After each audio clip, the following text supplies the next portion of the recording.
Dominique Romano, le président de Radio J, qui se trouve à la frontière polonaise avec l'association israélienne Sauveteurs sans frontières. Bonjour Dominique Romano. Bonjour. Merci d'être avec nous en direct sur Radio J. Alors, tout d'abord, quel est le rôle des sauveteurs, de Sauveteurs sans frontières à cet endroit de la frontière? Est-ce qu'il y a beaucoup de gens qui arrivent? Comment ça se passe concrètement? Comment arrivent les gens? Dans quel état sont-ils? Oui. Je vais répondre, si vous me permettez. En fait, ce qui se passe, c'est que nous sommes là depuis 15 jours maintenant, depuis que tout a commencé, depuis le 25. Alors en fait, ce qui se passe, c'est que notre campement est 100 mètres après la sortie de la frontière entre l'Ukraine et la Pologne. Nous avons une infirmerie avec des médecins, des secouristes, des urgentistes. La vérité, c'est qu'on ne s'attendait pas à ce qu'on est en train de vivre. Il s'agit ici d'une... comment l'appeler, une catastrophe humaine affreuse. Ces mamans avec ces bébés sortent après des fois 17, 20, 30 heures de marche dans le froid. Il faut savoir que la nuit ici, il fait moins 5 degrés. Et ces gens sortent après avoir passé des fois 3, 4, 5 jours dans la queue pour pouvoir passer et traverser et arriver dans un endroit où ils ne savent même pas comment ils vont continuer. Pourtant, Arié Lévy, avec votre organisation Sauveteurs sans frontières, vous avez l'habitude de ces situations de crise. C'est votre quotidien avec cette organisation de Sauveteurs sans frontières. Qu'est-ce qui est particulier cette fois-ci dans cette crise et ces réfugiés ukrainiens qui fuient que vous n'avez jamais vus auparavant? Alors la première chose, il y a plusieurs grandes différences. La première, c'est la quantité de gens à qui on doit porter notre aide. Faut savoir que c'est des quantités où on peut pas s'imaginer quand on le voit pas. Quand on voit pas des dizaines par heure, des milliers par jour qui sortent, beaucoup d'eux ont besoin d'une aide, un support médical, un support psychologique. Beaucoup d'aide tout simplement à trouver un hôtel, une chambre d'hôtel, à trouver où dormir, quoi manger. Avant-hier, on a monté une tente de 30 mètres sur 15 mètres parce qu'il y avait un vrai besoin pour ces femmes et ces enfants où dormir la nuit quand ils arrivent à 3 heures du matin. Pour pouvoir poser leur tête dans un endroit chaud avec une soupe chaude. Et c'est aussi le support médical. La deuxième différence qu'il y a, c'est dans la durée. On est déjà 3 semaines après que tout a commencé et on dit actuellement que ça va prendre encore quelques mois. Normalement, une catastrophe naturelle, on arrive, on donne nos premiers soins pour quelques jours et on rentre chez nous. Mais là, c'est autre chose complètement.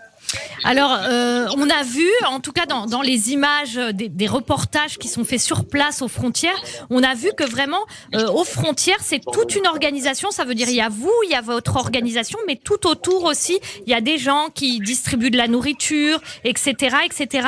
Ça ressemble presque, je sais pas, un hôpital de campagne, un accueil de réfugiés de campagne.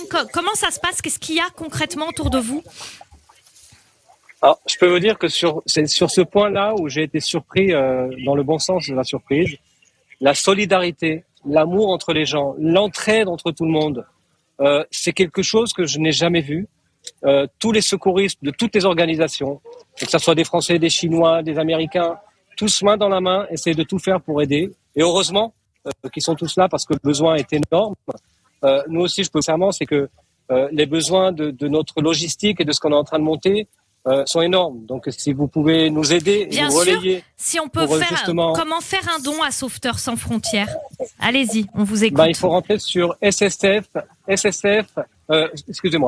www.ssf.world. Voilà, www.ssf.world pour faire un don donc à l'organisation Sauveteurs sans frontières. Mais dans quel état arrivent les gens? Parce qu'on sait, enfin, les images et les informations qui nous parviennent, il y a beaucoup de villes en Ukraine qui sont en état de siège, notamment celle de Mariupol où il n'y a plus d'eau potable, où la nourriture manque, etc. Dans quel état, comment arrivent les gens qui fuient ces combats? Alors, il y a deux choses à savoir, c'est que premièrement, en effet, les gens qui arrivent sont, comme je vous ai dit, épuisés. Il y a des gens qui n'ont pas mangé depuis longtemps, des enfants qui sont dans une hypothermie profonde qu'il faut soigner, des mamans qui sont perdues complètement au bout d'une crise de nerfs. C'est vraiment des cas très compliqués. Et il y a aussi les problèmes médicaux. Il faut savoir que quelqu'un qui normalement prend des médicaments et depuis 3 semaines n'a pas de pharmacie et ne peut plus s'acheter des médicaments, il faut l'aider à retrouver ces médicaments qu'il a l'habitude de prendre, sinon sa vie est en danger. Et pour tout ça, il faut répondre. À part ça, depuis ces 3 derniers jours, il y a quelque chose qui est nouveau, c'est que on a de plus en plus de demandes des hôpitaux et des communautés, la communauté juive à Lviv, à Kiev, à Odessa, qui ont un manque énorme de tout ce que vous avez dit, de nourriture, de médicaments, de bandages. Et depuis quelques jours, on a déjà envoyé plus de 600 kilos de matériel pour ces communautés et pour un hôpital d'enfants à Odessa qui avait un manque de tout ce qui est perfusion et bandages, etc.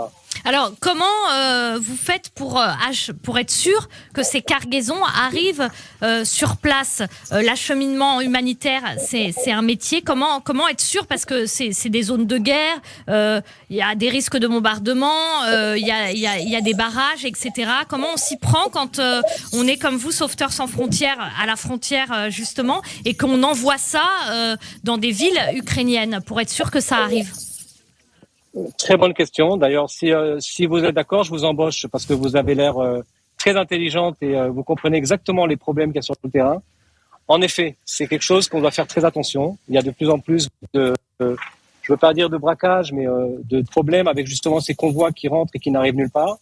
C'est pour ça qu'à chaque fois qu'on rentre quelqu'un, c'est accompagné par touristes. Et pour vous raconter une belle histoire, on va finir avec ça, c'est que nous avons 2 secouristes actuellement à Lviv qui sont rentrés ce matin pour sortir de Lviv personne, 2 rescapés de la Shoah. L'homme a 90 ans, sa femme a 86 ans, et ils étaient complètement perdus. Ils ont fait 17 heures de train et de bus pour arriver à Lviv, et on a envoyé une équipe avec notre infirmier et notre médecin pour les amener ici, là où nous sommes, pour pouvoir les prendre soin et les envoyer en Israël, Bezrat Hashem.